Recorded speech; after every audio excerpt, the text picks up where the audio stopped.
Welcome to శిక్ష maths academy. First of all ఎవరైతే నా ఛానల్ని ఫస్ట్ టైం విజిట్ చేసినట్లయితే లైక్ చేయండి, షేర్ చేయండి, సబ్స్క్రైబ్ చేయండి. ఓకే, ఇప్పుడైతే టాపిక్లోకి వెళ్దాం. సో మనము కేలీస్ థీరం 4th సెమిస్టర్లో మనకి కేలీస్ థీరం డిస్కస్ చేద్దాం. Okay, see here Cayley's theorem statement కూడా మనమే రాసుకోవాలి. ఓకే, స్టేట్మెంట్ చూద్దాం ఒకసారి.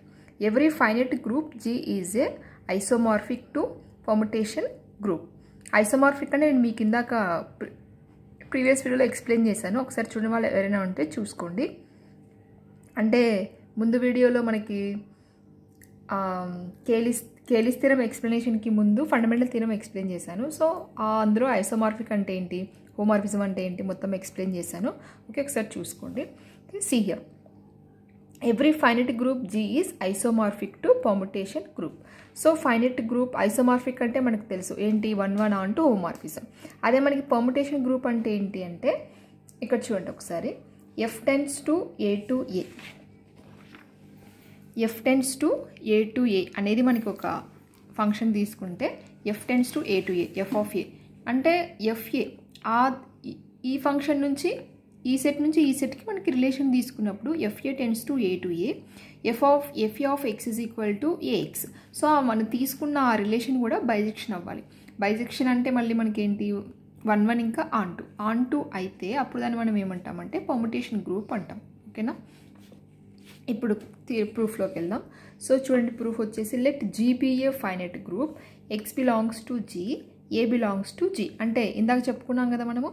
So AX belongs to G. So FA tends to G to G dash. Okay, FA tends to A to A అనుకున్నాం కదా ఇందాక. So FA tends to G to G. So FA of X is equal to AX for all X belongs to G. So ఇప్పుడు మనము FA is 1 ఇంకా on to అని prove చేద్దాం. ఎందుకంటే మనకి ఐసోమార్ఫిక్ కదా. సో ఐసోమార్ఫిక్ కాబట్టి FA is 1 condition. What is the 1 condition here? So FA of X is equal to FA of Y, X, Y belongs to G. So AX is equal to AY, removing the A value on both sides. So X is equal to Y. So మనకి F is 1 అయిపోయింది. Next F is on to చూద్దాం. FA is on to. So FA is 1 completed. Next FA is on to. Next, X belongs to G, inverse of A inverse of X belongs to G. FA of A inverse of X is equal to A into A inverse of X. That is equal to A into A inverse, taken one bracket into X. A into A inverse అంటే ఏంటి, మళ్ళీ మనకి ఈనే కదా. So E into X, that is equal to E. That is equal to FA is on to. Okay, next వచ్చేసి మనకి FA is 1 and on to అయిపోయింది కాబట్టి మనకి FA is permutation on G. Okay, next G dash చూద్దాం. ఇప్పుడు G dash వచ్చేసి FA of A belongs to G. G dash is a group with respect to product of 2 functions. First so మనకి group అన్నాడు కాబట్టి మనం అన్ని conditions తీసుకుంటున్నాం. First వచ్చేసి closure A, B belongs to G, FA, FB belongs to G dash. So FA, FB of X is equal to, so this can be written as FA into FB of X. So FA into మళ్ళీ దీనిలో ఎలా రాసుకోవచ్చు అంటే BX. So FA means A into BX. So A ఇంకా B ఒక bracket తీసుకుందాం. So AB into X, that is equal to FAB of X. So FA FB is equal to FAB for all X belongs to G. So FAB belongs to G dash since AB belongs to G. G dash is closed under multiplication. ఓకేనా, next property చూద్దాం. Associative అంటే మనకి elements ఉండాలి, 3 elements తీసుకోవాలి కదా. So ABC belongs to G అంటే ఆ elements ఏంటంటే FA, FB, FC belongs to G dash. So FA, FB, FC తీసుకుని మనము FA into FBC తర్వాత FA into BC, that is equal to FAB into FC. So FA into FBSC is equal to FA into FB into FC. మనం ముందు చేస్తాం కదా same ఆ ప్రాపర్టీసే. Okay, G dash is an associative అయిపోయింది. Next identity. So identity వచ్చేసి మనకి element E belongs to G తీసుకుంటున్నాం ఇక్కడ. So FE belongs to G dash. So FE into FA is equal to FEA, that is equal to FA. So FA into FE is equal to FAE, that is equal to FA.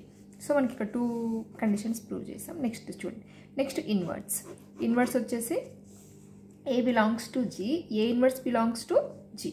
So FA inverse FA is equal to FA inverse A అంటే FA inverse A is equal to FA inverse E, that is equal to FE.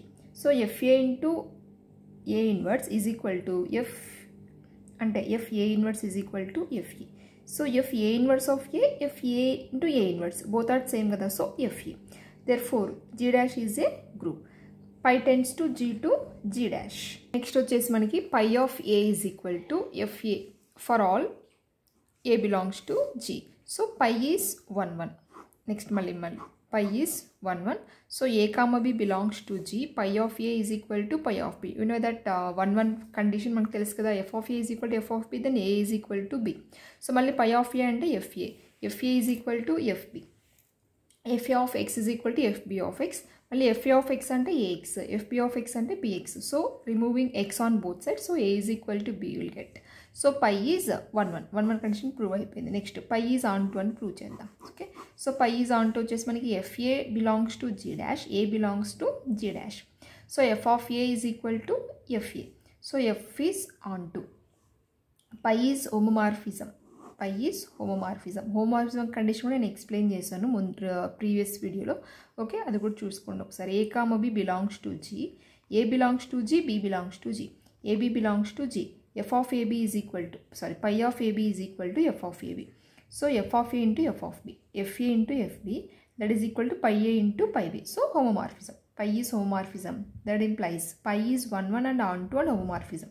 So therefore pi is isomorphism from G tends to G dash. ఎందుకంటే మనకి 3 conditions satisfy అవుతున్నాయి కాబట్టి మనకి ఏంటంటే G is isomorphic to G dash. Okay, so if you like the video, like, share and subscribe. Okay, thanks for watching.